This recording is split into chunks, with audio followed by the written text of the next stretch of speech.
Well, welcome. Hey, Mike. How's it going? Hey, Joe. Wonderful. It's not like we've been sitting here for half an hour waiting for that to time down. Yeah, no, I just got here. I just walked in the door and sat down. It was perfect timing. Great timing. Great timing.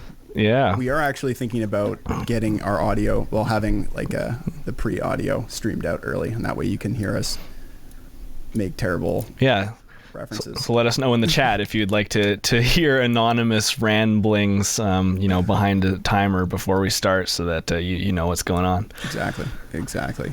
So, word. First off, I want to apologize. I'm an idiot. I slept in yesterday, and we missed the show. We were supposed to do it yesterday, so we're a day behind, and it's a good track record. We 1 in 6, so we'll try to improve it from there. It's not bad. Yeah. So what is that? A 17.5% fail ratio? That's some pretty good math. I'm surprised you're able to do it that quickly. Doing it today, figured we'd catch up. I mean, it's been the last episode, we got great response, the 85 episode. I mean, we recorded that a while back other than the intro.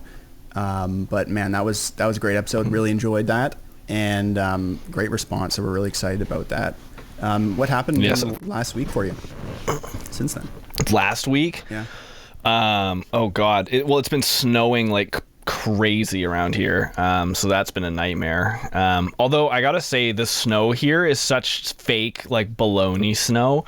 It's like, it's not even real snow. It's like, cause it's seriously, it's like, when you see that dust fake snow in like movies, when you're like, oh, the guy's just throwing cornstarch out of a bucket on the roof or something. It's like, it might as well be that. Cause like in BC, the snow is like, it's real man snow. It's like heavy, you know what I mean? Like damp. You go to shovel it and it's damp. It's moist. It's moist ass snow.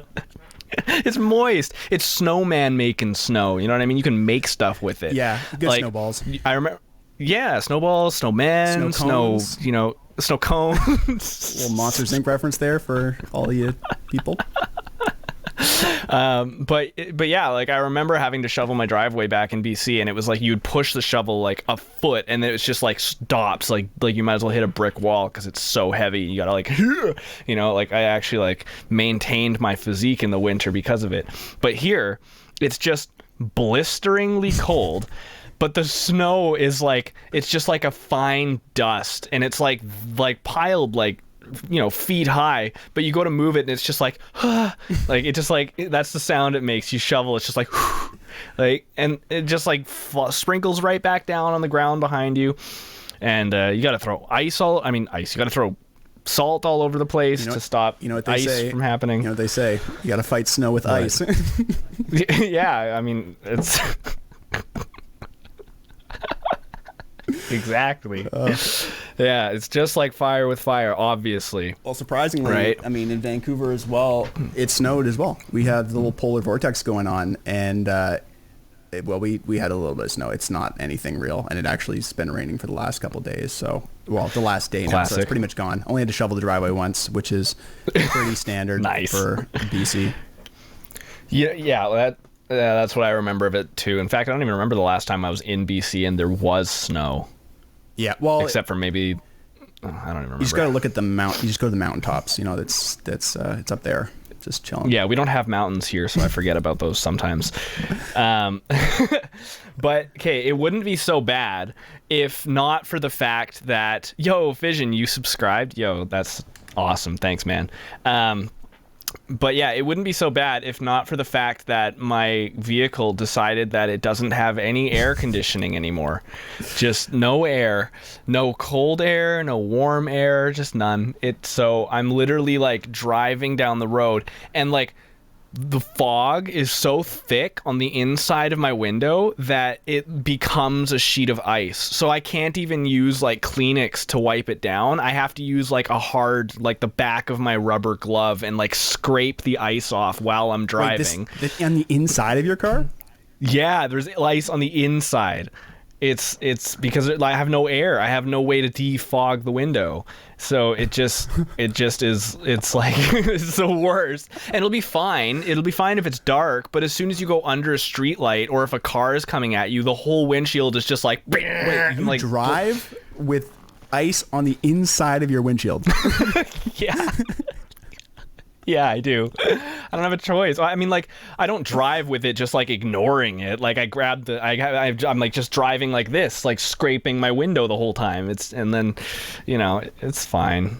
As long as I don't have to make a left turn or a right turn. Reminds me of the Westphalia van. That thing, that the air doesn't work at all, and it wasn't ice, it was just fog or whatever. But we went through like an entire paper towel roll. Holy cow, that was hard to say. In like a 20-minute drive, because we're just like wiping the windows down with paper towel because the vents didn't work.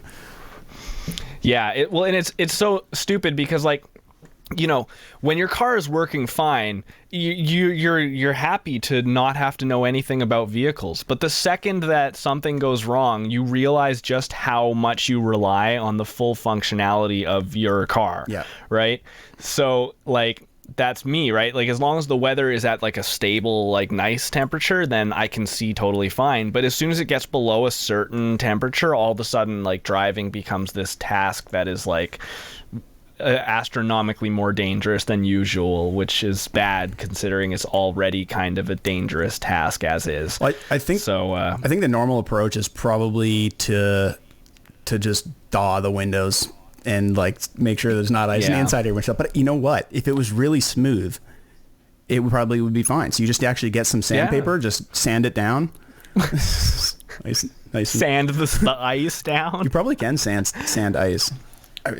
But does it have a refraction index? Like, what if I see everything that's actually like shifted horizontally to the right, by like 8 degrees? I'm sure you can adjust. I mean, that seems. You just turn my head this way. No, you just get used to like it being slightly off, you know. Like a fish? Yeah. I'm just gonna cut in here as well because obviously we haven't even talked about anything musical. Yeah, we're gonna talk about Ableton 11. We both have the beta. Mike's had it forever. I just got in about a week ago, so we've been kind of messing around. Well, I've been shortly, but you've been doing it for a while. You've been using it as your main thing for a while. So we're gonna talk about that. That's what this is supposed to be about, not about icy windshields. Yeah. So let's get into it. How do you want to switch her now, or do you want to add something before we dive into the deep end of the Ableton? The deep end? Or I don't know, like the normal end of the Ableton. I think we can switch. I did the thing. It's okay. It's okay, right? Okay, so anyway, the only thing that they missed was the drum beat, really. So they'll get to hear it. Thank you guys for being on it and saving us there. Yeah, that was. If anybody wants to know what that is we did multi-track recording for some of our previous guests, so we could mix the audio separately, and that was what we just redid one of the scenes, and it still had the multi-track on, which is he was getting sent to the wrong scene. If anybody cares about OBS intricacies. Anyways, back to you. All right, so usually, okay, I've got this take. God. No, it's fine. God. Okay, that's so bad.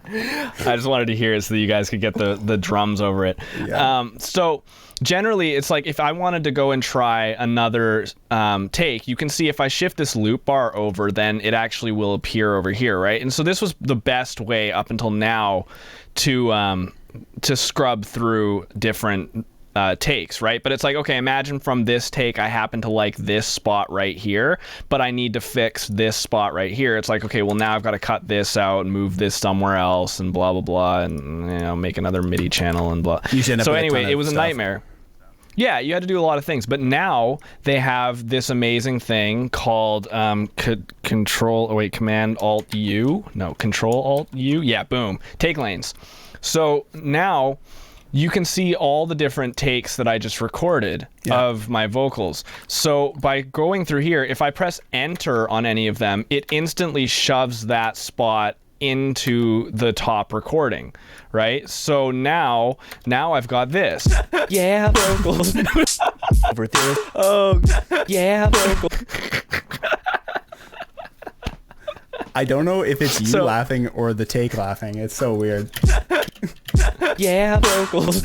Okay, so this is something I was super excited to have in Ableton, because like anyone who uses Logic would, like, that was their only saving grace. They're like, oh, like Logic is better than Ableton because it has comping, and it like, well, no, now Ableton has comping too. So only took this 11, is wonderful. 11 versions. What's that? It only took 11 versions. Yeah. Oh my God, I can't believe it took them that long. There are still things you can't do in Ableton 11, like freezing groups and stuff. But for the most part, like, this is great. But the reason I was really excited for this feature is not so much for vocal editing, which I'm sure I will get plenty of use out of, but you don't actually need to record anything to create a take lane. You can just insert them just like any other thing. Shift Alt T. We got a whole new hotkey here. So that means if I go down here and I grab all my little bass loop things, and if I'm going to come up here, I'm just going to add a little bit of side chain, just for the sake of having it sound somewhat decent. We'll go down here. Oh my God, I just burped, excuse me. Put the EQ on and just get it so that it's only getting the kick drum. It'll go like this, and it'll get our Mr. Carmack beat. Okay. Oh, you're trucking along like a pro. Okay. You probably want to bring Ableton down just a bit. That seems a bit loud. Is it? Okay, yeah. Not a problem. Maybe like 5 dB. I'll turn it up 5 dB instead. Oh, that's good. Okay, no, I'll just do this. Okay, so now I've got all my bass loops. Let's just duplicate this length of this drum beat real quick here, and I'll move these vocal takes out of the way. Now, if I'm arranging a song, instead of having like multiple different channels at once and worrying about different processing and all these things, we can separate anything later. But instead, check this out. I can just put the samples that I want to try out into the take lanes at the bottom, right? So I mean, this one is way longer than the other ones, but let's if I just put loop on all of these guys, then I can. So it's almost like an easy way to organize resampling. Yeah, a little bit. So I've just got these looping now, and I've got however many samples this is, so I'll just set this up. So now I can have these, apparently that one didn't feel like looping, that's fine. Now I can just have these down here, and this would be a nightmare to deal with if I was like in Ableton 10, because if I wanted to try different positions for this audio, I would have to constantly be turning things off. But check this out. So now we've got this, right? So if I...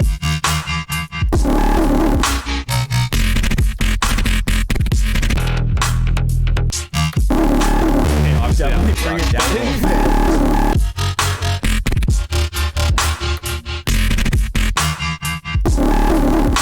I hate that one. That was so bad. But you get the idea, right? So now we can actually just come through here and easily just pick different things.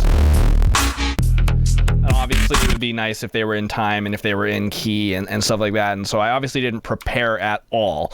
But this is super easy now for situations where if I want to do things, even like really long sound design jams, like I have a whole bunch of those. Let's see if I grab anything that's like extraordinarily large. If you sort by size, by the way, you can do this. If I sort by the largest size first, it'll just give me a whole bunch of random. Here, this is called phase plant, resample and stuff, right? So now I've got this, and I can take this and just chop it into different take lanes, right? I can just easily drop it down, and I have no idea what any of this stuff is going to be. But we can keep making more of these. Control, T, yeah, boom. All right, and blah, blah, blah, blah, blah, blah. And then when I come over here, let's get these drums over here again. Maybe we'll turn the tempo up a bit just for the fun of it. Why not? So yeah, what do we got? Whoops, I gotta get used to this.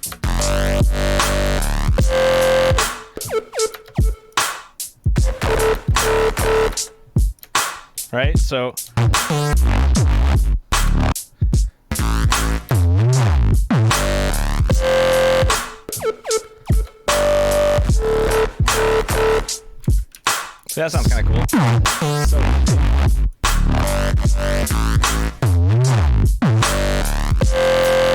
Like, that's actually sweet. Yeah.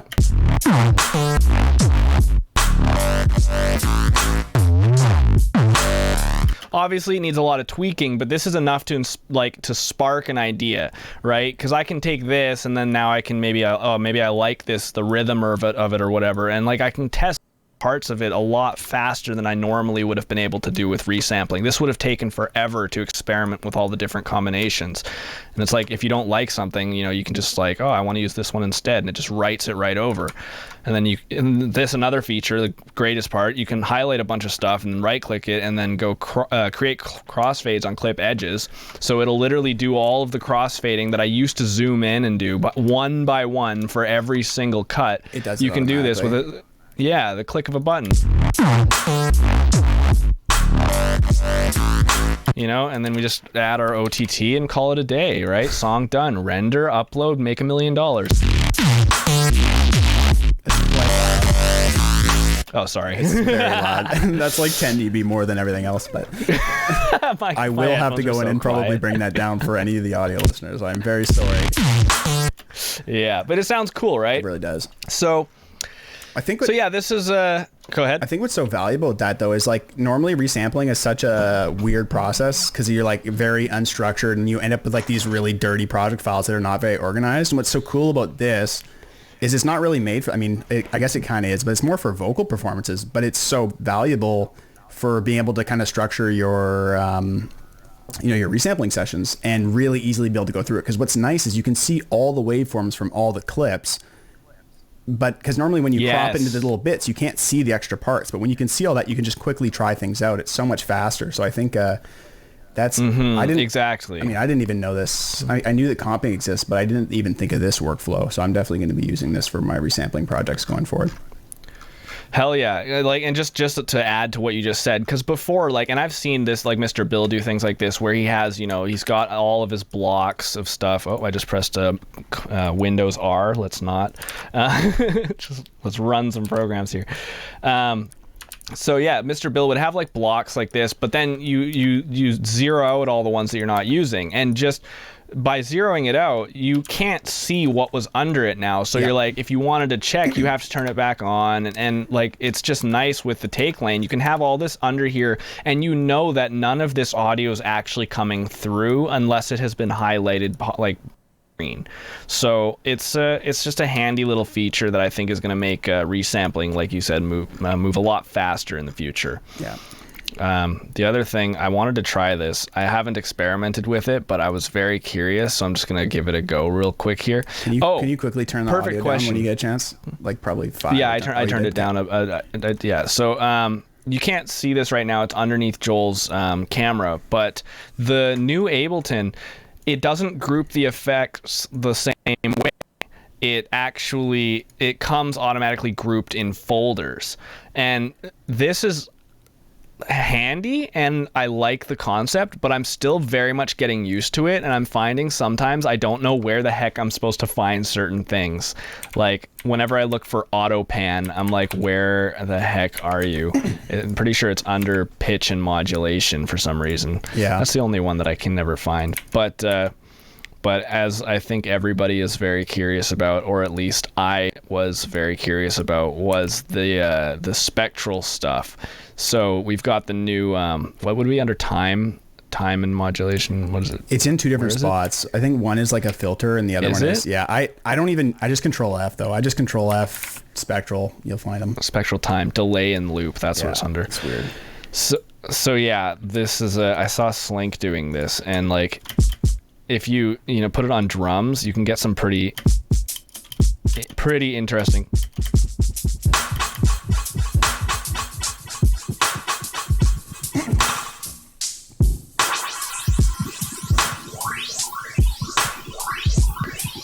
That's cool, right? Yeah, that's with the knob. What knob are you turning? It's the tilt knob. Yeah.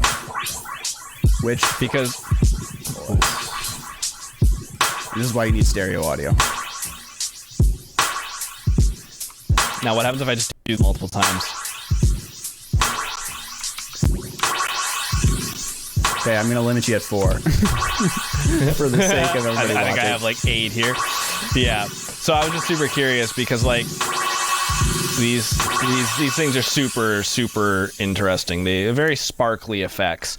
It's like the ultimate all pass filter because we're dividing everything up by like multiple bandwidths that you wouldn't normally be able to do, and then like offsetting the time delay by like each bandwidth individually, which is giving you those crazy little wobbly like watery things going on, and I like it. I was gonna say it actually reminds me tonally a lot of grain delay.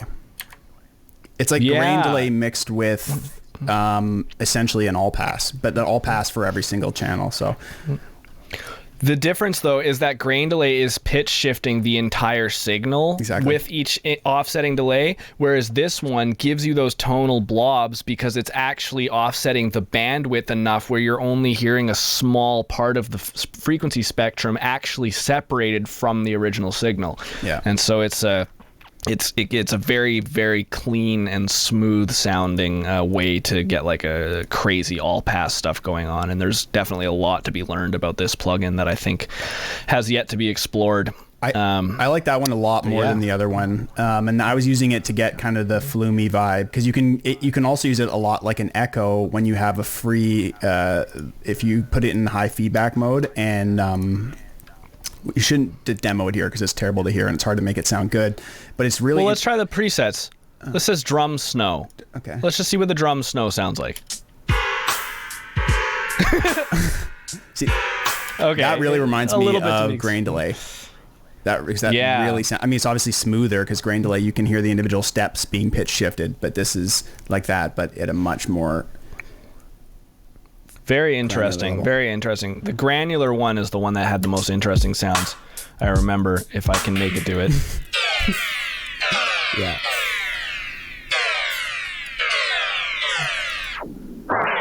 What's interesting about that one too is the actual quality presets are even the low setting actually adds an interesting tone. So it's not like you would just only want to use ultra. It's kind of like the band width of the vocoder plugin. Exactly, like how many bands. So when it says resolution low, it doesn't mean that it's low quality. It means that the resolution is low, which means it's dividing it into less bands, which gives it a more dispersed sound, whereas ultra settings are going to give you very dense bandwidths, which are going to, create a more smooth sound, but something a little bit more shimmery as opposed to something that's obviously water droplet-y, which is really cool. Definitely, yeah. And it sounds like Corpus with an LFO on. I could see that. It does, actually. Yeah, what's a resonator right? one does. Yeah. Yeah, it is a resonator, and so is Corpus, so that makes sense. So Corpus is actually a physical modeling synth, but it has resonators in it, so... Here's a question for you. What's the difference between a convolution reverb and a resonator? Me? Yeah, do you know? Yeah, a resonator, well, specifically a resonator, if we're talking about it in like actual technical terms, is developed by just delay feedback and time, right? So a convolution reverb is something that's using like AI to actually replicate the sound of a reflection by analyzing a nuller against like an actual recording with an impulse sweep. Yeah. Whereas a resonator is just digitally generated. Okay. Because what's interesting about the new hybrid reverb as well is it actually has a feedback knob now. And for me, I've been trying out and using the different impulse responses almost like resonators. We're trying to figure that out. And generally speaking, you got to change the decay down to quite a bit lower. But for me, I think resonators, specifically Corpus, is like, obviously you can make a ton of really fresh, interesting sounds, and I'm always looking for another resonator, and I find that you can get pretty close to it with the feedback knob here. I wish there was a bit more control on the hybrid reverb, but it's pretty good. I generally turn off the right-hand side of it, but... One of these, the cool thing is that the different algorithms for the actual digital side of it has different functions. So one of them has a feedback knob. Which one is it? I don't know which one. Doesn't the entire hybrid reverb have a feedback knob? I don't believe so. On the left. It does. Yeah. You're right. So that's the knob so it's I have. Probably, yeah, for my group, I have that macroed so that I just can always be moving that knob if I want to. That's really cool. Yeah, so the hybrid reverb, for anyone who doesn't know, it's actually convolution reverb. They've got all the convolutions as well, and then it's running either serial or parallel, or one or the other, in tandem with an algorithmic reverb, which has 5 different types, or is that 6? 5, that's 5.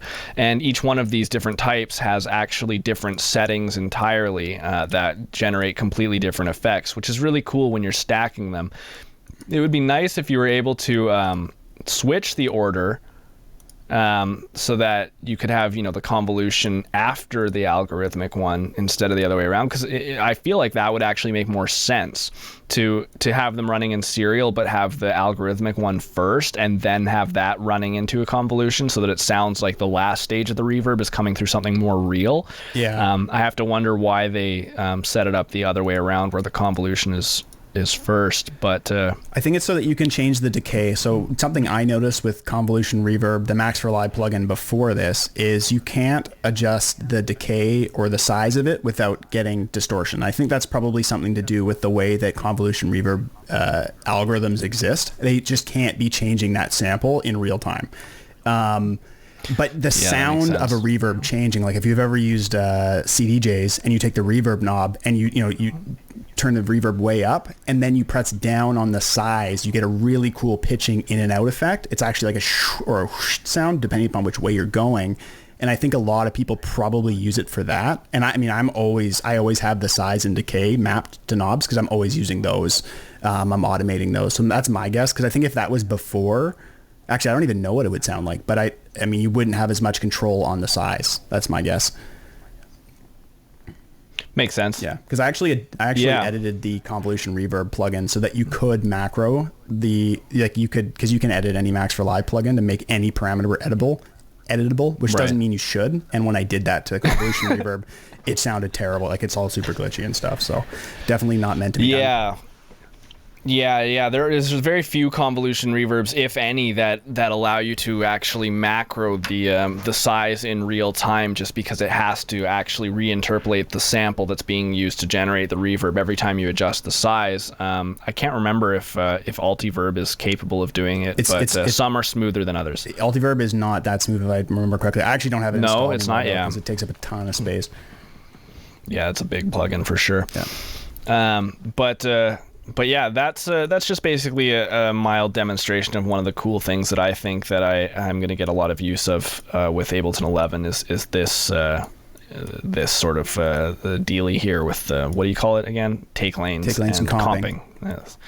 Yeah, that's a big improvement. What's kind of cool too is you could just duplicate channels as well, right? So say you want to create a whole resample pattern, you have one channel you can collapse. So say you collapse that whole top channel, right? Just hide all the take lanes? Yeah, I believe it's Alt-Shift or Control-Shift-U, or Alt-Shift-U, or maybe just right-click. I don't remember it yet. Control-Alt-U. Anyway, I'm still learning. So now if you just click on that channel and Control-D, do you get just a whole nother channel with all those same take lanes? Well, let's find out. Because that would be a really cool way where you can basically, start off, make a draft of it, and then you can go edit it some more and just keep going over and over again. That's super cool. It's also a good place to hide stuff. Yeah. You're like, hey, look, here's all these samples I like. I'm going to keep them in my library. You could literally make a library of samples that you want to use for the project. And you're like, I don't want to see them anymore. And you can just collapse it. Yeah.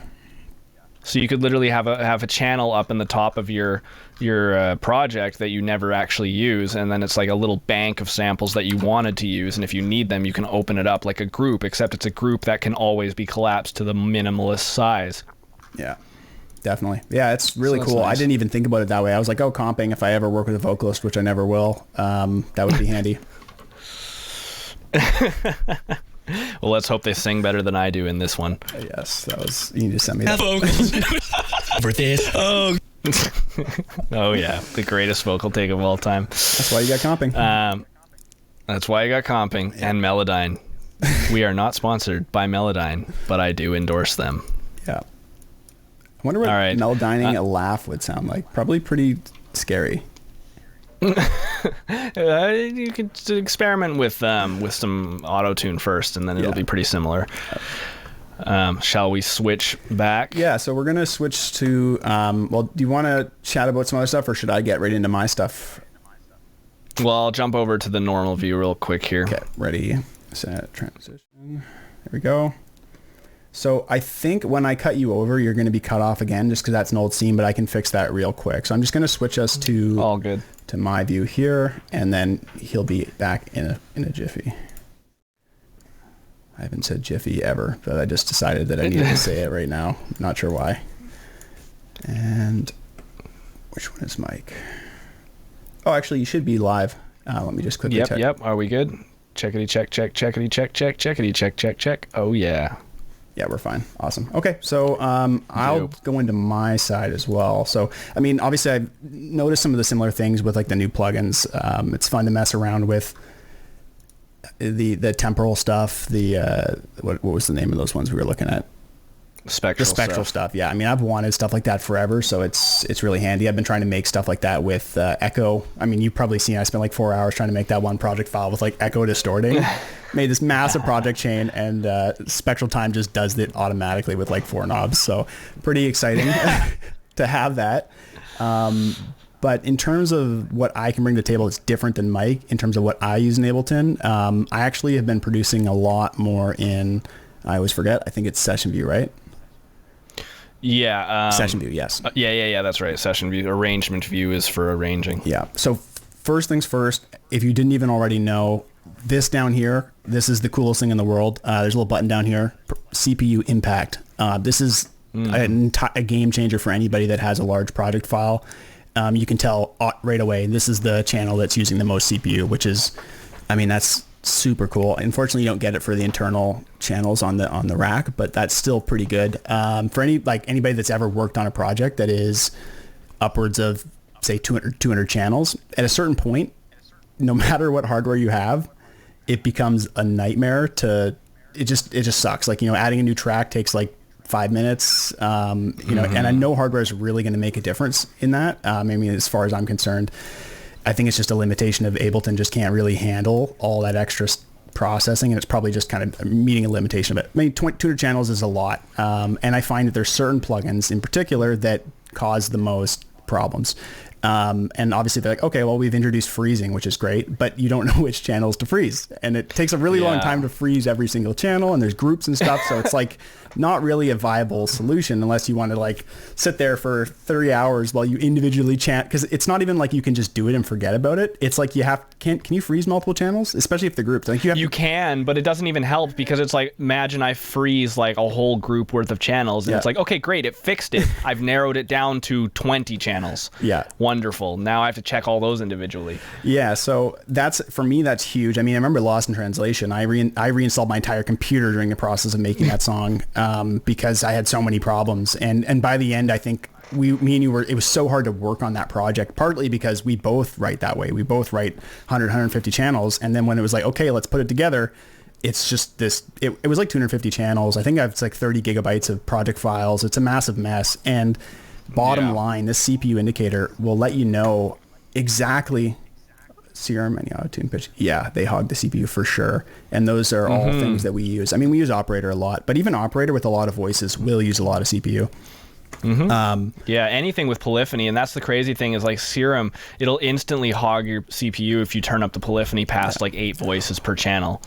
Dude, I just remembered a plugin that I remember I made the oh my god, that's right. So there's an operator patch that I need to find. It's somewhere in my folder, and it's if anybody knows what a square wave is, it's a sum of. It's funny how you knew exactly what I was talking about, and I didn't even mention it. Of course I did. That was ridiculous. It was one channel. It crashed your computer instantly. So it's anybody that knows what a square wave is. Essentially, you use constructive interference and deconstructive interference to add up a bunch of sine waves in a specific pattern to make the square wave. That's just square waves. Every wave is just built out of sine waves. So I literally made the entire series of individual operators all manually tuned so that no matter what note you would play, it would do it. And so I think there was like 64, which is how many, if we open up operator, I mean, insert. Yeah, it's like the resolution of how many 64 bands worth of. Yeah, just go operator.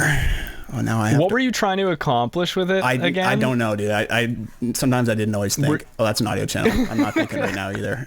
Oh, weren't you trying to make it so that you could pan each harmonic to a different side? That's exactly what I did, yes. Okay, yeah. So if you look here, for people that don't know, if we go to a square wave, you'll see it's this pattern of harmonics. So this is like a multiple of that frequency. This is like the frequencies, and you can do 64, 32, whatnot. You can see how the square wave becomes more square as we do more of them. And if we get rid of them, this is drawing them. This is like the volume of that harmonic. We can see that's just 2 sine waves and that. So I drew 64 of these in individual operators. Moral of the story, when you press a single note, no matter what your computer is, it completely maxes out your CPU, because I think it was 64 notes per voice. Yeah, and I think it was like 80 or 90% per note, and then every additional note was like another 80%. Good luck. Play a chord and everything. You might as well blow out the power in your house. Yeah. Well, and essentially all it was is, okay, what does a square wave sound like if every one of these is panned alternately? And guess what? Don't do it. It doesn't sound interesting at all. Yeah. It's a complete waste. It's really dumb. I have it somewhere, so if I can find it, I'll post it on the Discord, but you need a good computer to run it. I think I have it in a folder of plugins that I've made called Don't Open. I have one that I did as well. It's not good. Anyways, that was a bit of a sidetrack. Obviously, the CPU usage is great for anybody that does large product files, or just even trying to keep their buffer size low. So what I'll go into quickly, and I'll try to keep it as short as possible, is the live setup process of it. Because for me, I'm really interested in techno, house, anything that's highly structured, where I can just operate in a purely loop-based environment, because I find that when I'm in this view, it's harder to take ideas from different places and bring them all together, and it's, I'm trying to think of a good example. It's like a painting on a canvas versus painting on the iPad. If you're painting on the iPad, you can just grab layers and move them around, or Photoshop, for example. You can just move the layers around really easily. It's not the end of the world if you make a mistake. You can just Control Z. You can just choose different sections. Whereas when you're painting on a canvas, it's like when you're putting something down, it's down, and you have to paint over it, which, you know, that's not exactly the same case when you're in this view. But say you build up a whole section here, and you want to like combine this section with a section over here. It's like, okay, well, we've got to go in and grab the individual channels, bring them over here, make sure the automation is good, and make sure they're all leveled. And when you just do everything on here, it's as easy as just clicking down here. So we can run this whole scene, and then we can try the art from this section or this one down here, and you can just combine. It's like just a nice way to have a palette where you can combine stuff. So I write almost all my music starting from here to get the core idea, and then I'll move it into arrangement view. Other one. I can never remember. I'm always afraid to get it wrong. Me neither. Yeah. I love session view, and I love using clip view. And as you can see here, I've got an APC 40, which is obviously really, really handy for being able to basically select different sections. And for anybody that has one of these and might be afraid, it does support all 16 macros. So there's actually a bank button here, and you can switch between the macro banks, so you can easily map all these buttons to it just auto maps, which is really cool. So the thing that I'm most excited about, though, is the feature which is called, these are tiny and keeping those preset save. What is it called? Like pre-saved macro? It's called macro variations. And I know that because I've written multiple tickets into the beta program ticketing portal, asking them to implement the feature that is here on Max for Live, because I don't want to have to use Max for Live for it. But yeah. Bottom line, what this is, if you don't already know, this is one of the biggest features for anybody that uses macros heavily. It allows you to essentially create little presets. So like in Serum, if you want to click preset, it loads all the knobs. They all turn to a different position. This allows you to do that at a macro level, which is really cool. So for example, we've got all this stuff set, and these are, macroed deeper into these presets, and these are all macroed into here, and got individual things. And when we hit this, all the knobs change, which is really, really handy, especially when you're working on this view and you want to keep your channels to a minimum, which I know it's like, well, why would you want to keep your channels to a minimum? Well, if you're trying to perform live, you can't have 64 channels. It's just not possible. You have to basically distill down what's happening to, and I'm choosing 8 because I've got the APC 40 and I've got launch pads all over the place. I mean, you probably could do more, but the more channels you have to deal with, the harder it is. DJing is generally just 2 channels, but 4 channels is quite a bit harder.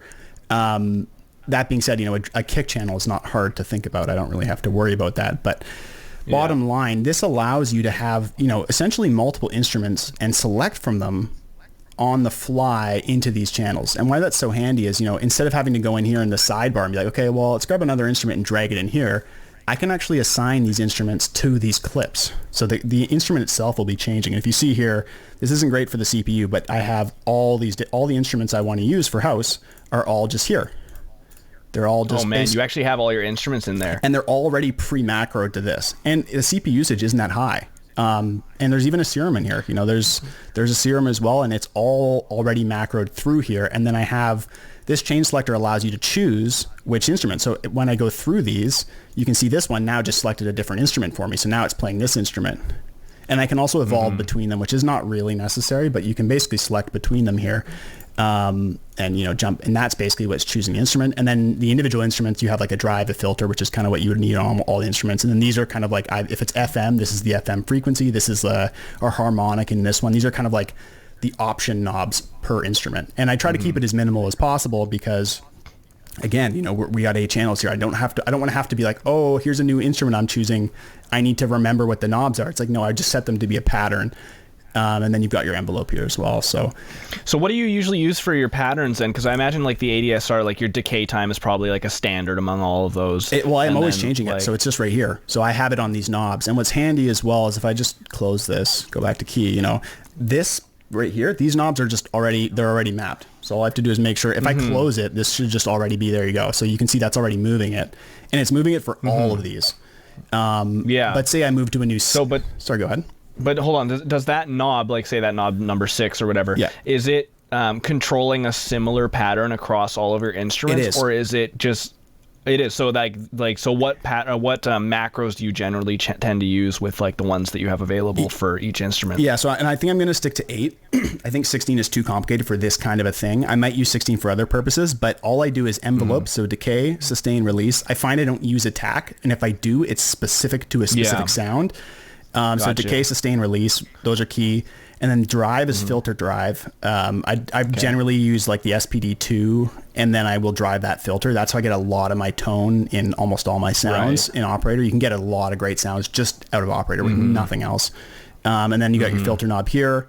And then again, so these 6, well, this is how you choose the instrument, but these 5 are consistent across all instruments. Gotcha. And then if I want to, that's what I was wondering. Yeah, and then if I want to add harmonics or change the tone of the sound or whatnot, these 2 are the ones that are different per instrument. Right, so they're like the tone knobs, like the ambiguous, like something to do with that instrument. Exactly, and I'm just going to play this. So you can hear this right now. And if I just close this, you know, we'll just make... Unfortunately, it doesn't map very easily if you have too much shit open. But so now, if I do this one, this is adding an overtone. So you get an overtones on that one, but if I change it to the FM,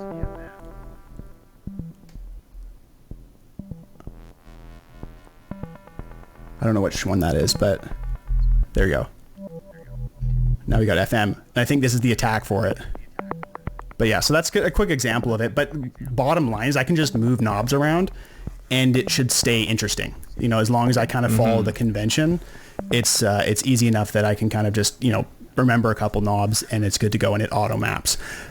Now this is what I've had in Ableton 10, so this is nothing new per se, but these variations now allow me to tie them to the groups. And unfortunately, to change these settings, to go between them, all you can do right now is go into here and macro these knobs, which isn't going to work for me because I want to do this on a per channel basis. So not even macro, you have to MIDI map them. Sorry, that's what I meant. You can't macro them, you have to MIDI map them. And what that means is you would need to have buttons for every single channel and every single instrument you want to macro variation on that channel, and you have to press those when you change scenes, because remember, I want to be able to select a different instrument when I change scenes. So that immediately doesn't work for me in terms of trying to play a live set and trying to simplify things. So what I was wanting is the ability to essentially, when you change clips to, you know, say we go into here and we go into, you know, the envelopes on this, I wanted to be able to macro this and be able to say, okay, this is going to go to variation 1, variation 2, variation 3, variation 4. And luckily enough, some crazy guy on maxforlive.com did it, and I adjusted the plugin. So this is actually some other guy's plugin. It's called Smooth Automator. There's a MIDI and an audio plugin.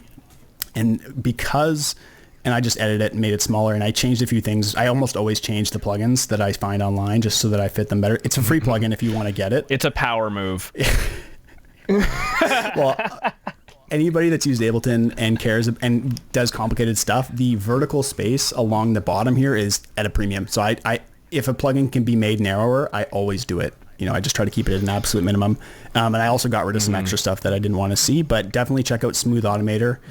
The guy's got a Gumroad. It's free anyways, which is really nice for him to do. But essentially, Max, the Ableton API exposes all this macro variation stuff, so it can be controlled by things like push as well as Max for Live.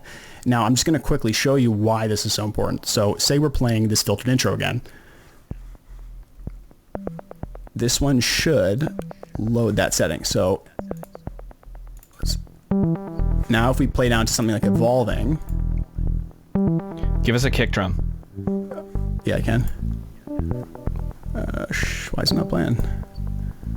I believe in you. I wasn't ready for this. Is there no sample in this? This must be muted or something. Yeah, there is. Oh, there's just no MIDI. That's great. I'll just grab one of these from up here. There we go. Session view to the rescue. So, say I have these different sections of the song. I can go in here and I can map this right here, which is the variation number. I can go show automation, and you can see here I mapped this to number 2. So if I switch back to filtered intro, it's going to go to 1, and you'll notice that those macro settings are actually changing. They've just basically changed back to the way it was, but at the same time I can still go and edit them. So I can go.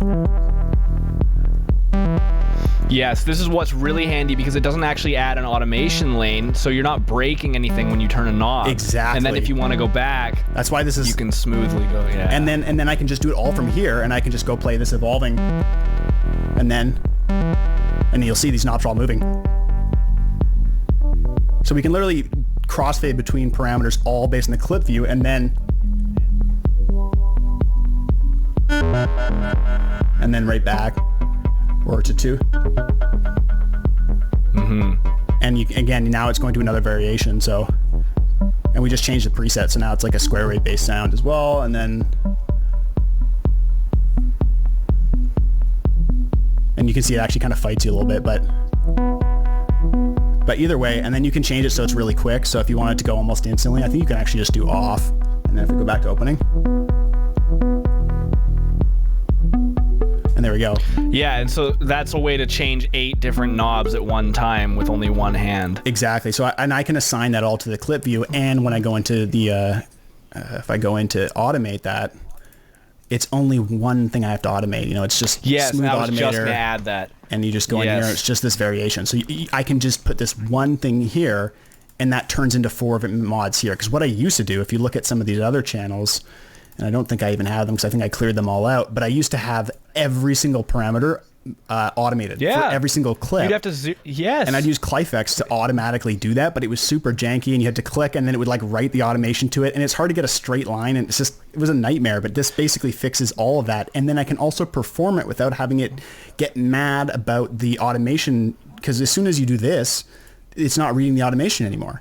And I can keep this on and then just adjust because I'm not overwriting automation. So for me, that is the biggest thing in the world. It would be great if they implemented it directly.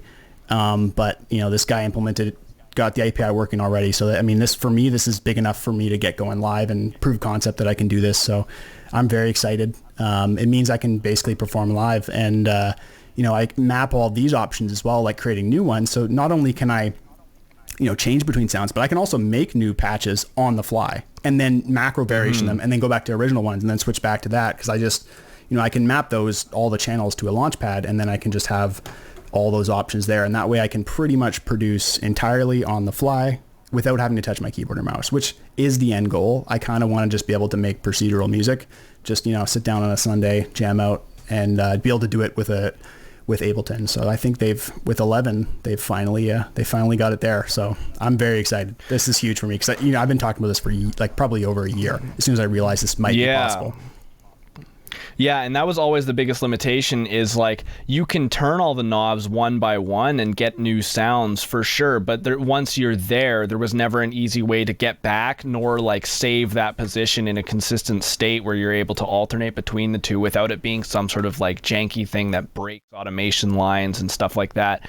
And now with this, it's like we can actually turn knobs and go back to different save state positions of our presets without having to worry about macroing and mapping 1,000 different things. Because when I do my live set, I've had similar issues. Now for me, it's not nearly as bad because I only have like maybe a couple clips that I have. It's just like cycling between different, instances of parameter automations just so that like whatever I want, whatever effect I want at the time comes out. But even then, I still had to like open the clip and it's like, okay, for this scene, I need the delay to be here and I need the reverb to be here. And I would have to find each one of those things manually and then draw a node, at the beginning of the clip and make sure that it was like where it's supposed to be, and then test it a bunch of times. And now here it's like I don't need to do any of that work where I'm digging through a bunch of different menus in the clip just to like set my automation parameters. I can just turn the knobs to where I want and press that sounds good to me, and then press save, and then we're good to go. And so yeah, this is a huge step forward in ease of access for live performance in Ableton. So like huge shout out to the guys for implementing this finally. Yeah, it's honestly amazing. And not even just live. For me, I actually want to blend my whole writing process with live performance. Like I want to write music in a live situation so that it's all just kind of in a feedback loop. And the whole idea behind that is you watch a guy like FKJ, this is obviously a different genre, but his whole process of like building a song from nothing, even if, the songs are really good, but even if it's not like super compelling and it's not like a pop song in terms of like crazy pacing, the whole concept of hearing a song emerge from nothing is very compelling. And actually getting to see the components getting built up. And I think that, and it also helps you with writing because you're literally constantly hearing it the whole time. You're able to basically, change between things. But yeah, it's, I'm going to use it for all my writing now as well. Hell yeah. Well, it's a totally different style of writing, like you said. Like it allows you to approach music from a completely different place, and it is less I almost want to say less mathematical and less procedural, but in a way it's like you could kind of view it either way because you're saying that's more procedural. But the type of music, like if you're writing, I'm going to write an arrangement that has an intro and then a break section with a transition and then a drop, and then that seems more mathematical to me than like an evolving thing that happens over time.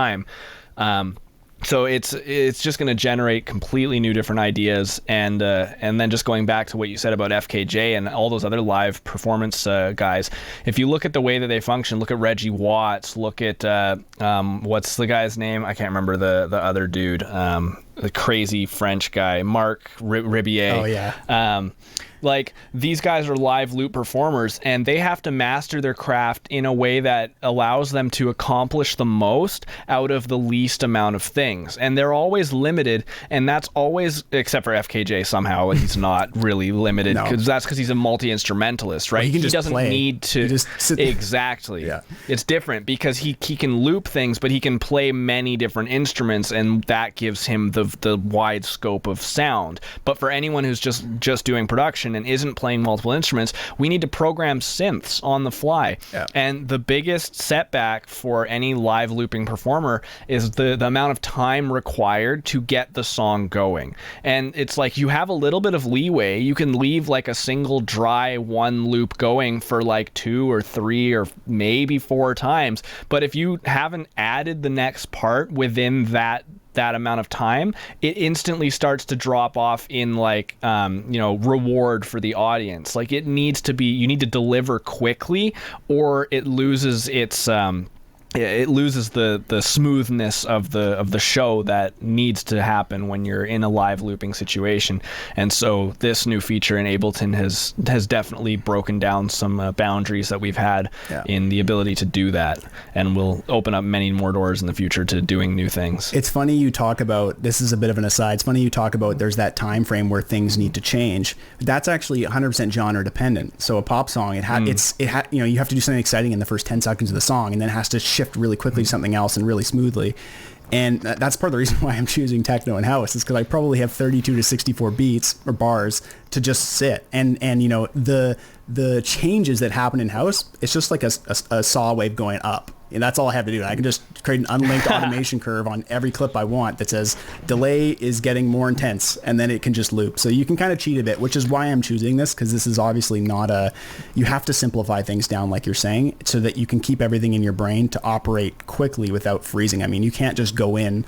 The big thing for me, I guess, that to sum it all up is going into like the instrument view and grabbing and dragging it, that is I want to get away from that as much as possible. And what I want to have is a single channel that I can completely map every function I could ever want to the controls.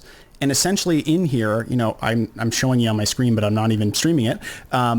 In the channel, you have every instrument with the specific knobs you would potentially want pre-mapped in a way that makes sense in a mental framework that you've built for yourself. And that way, when you get going, it's just, you just sit down and you've just got your 8 channels. You just have to worry about those 8 channels. You just got to make sure, can kill the drums. That's quick. Maybe have a bass, maybe have a lead. And FKJ's music is very simple. I mean, he's a very good multi-instrumentalist for sure, but even then, he is not drumming his pieces. I mean, in some places he'll add the rhythms, but he'll often just hit a clip to get the drum rhythm going, but then he'll play the grooves in between. So it's still very loop driven, but it really, really works in what he's doing. So, I mean, I won't say more than that, but I'm very excited. And I mean, I've just basically got this working 3 or 4 days ago. So I'm really excited to start recording and streaming and see what comes out. So it'll be a completely different paradigm for me. Definitely. Yeah. Well, I'm stoked to watch it. Yeah. Well, I think on that note, I mean, I feel like we covered almost everything. That's just about an hour. Pretty. Yeah, 100%. When I say covered everything, I mean very little. Just a few things that were exciting for us. We covered 100% of what we intended to talk about today. Yeah. Which is, just a minor touch on the new features in Ableton Live. And there's a plenty of videos out there that kind of go over every single feature. And, you can sit down and watch a 45-minute video that covers every single feature of Ableton for 1 minute. But I think right now we just kind of wanted to spend a little bit of time going a little bit deeper into what we've experienced so far with being able to utilize some of these features and what has been, standing out most for us. For me, it's just like some of the new organization capabilities and some of the new, the new sounds and things like that. And there are plenty more things that are left to be explored, and I'm sure we'll be talking about them a lot more on future episodes. But so far, Ableton 11 has been absolutely wonderful, upgrade, and things are running smoothly. So I'm stoked to see what music comes out now. Do you have anything to add to that? I just want to touch base on our next week. I mean, I guess we're already into it, but we have another big release coming up this weekend, right? That's right. What was that? Sorry, you just cut out. Oh, did I? Oh, yeah, no, I was going to say, that's right. We managed to get in touch with the man you all know and love as You Suck at Producing. Also Underbelly. He's joined us for this next week's episode, which also actually was recorded many months ago, but it's coming out next week, and so that's going to be a really fun one because we did a quick little interview with him, and it was nice to talk to someone who's been such a big influence in the scene of production, helping a lot of people learn Ableton and just kind of production in general. So definitely look forward to that. Yeah, what I found is, I mean, we talked to him. He was in the process of releasing his album. I don't know if it's all out now. I think it's just about coming out now, right? I'm not 100% sure if it's completely out yet. Let me take a quick peek here. But before I talked to him, I did some research. We listened to his album ahead of time. He sent us some links. But what was so interesting, I found, I'd seen his tutorials. So they're kind of like shitposty music production tutorials, and that's kind of what I knew him from. But he's actually, he does a lot of music teaching as well, which is something we talked a fair bit about in the episode. And then we also went into his songs and really kind of decompose kind of a lot of his purpose and ideas behind them, which I found was really, really informative. And, it just kind of exposed a different aspect of him that I obviously didn't see when you're watching these like shit posting tutorials. So anybody that's like interested in the guy, not just the tutorials, it's a pretty interesting insight into his creative process. Yes, his artist name is Underbelly, and his album is called Machine Yearning. It looks like it is mostly out now, entirely. I can't remember exactly how many songs are on the whole album, but definitely most of it is out now, and it's actually a very good album, so I recommend taking a listen to it. But you'll hear more about it next Sunday. Yep, and if you want to catch that, it'll be posted on our YouTube, so we won't have a live stream or anything. We're going to try to do these every second week for live. Just subscribe to our YouTube channel that we basically just launched in the last couple months. You'll just get it in your feeds there. We'll post it Sunday afternoons unless I sleep in. And Yeah, that's pretty much it. And if you want to catch up on updates as well, our Instagram at FKTHRY, not the full spelling. You can check there as well, and we'll be posting kind of updates as that comes out. There will actually be a teaser probably later this week prior to it, so if you want to catch that. Yep, keep your eyes open. You'll see us around. We have many social medias, as everyone does, and it's not hard to find. So we'll catch you all around, and we'll see you next week. Awesome. Peace.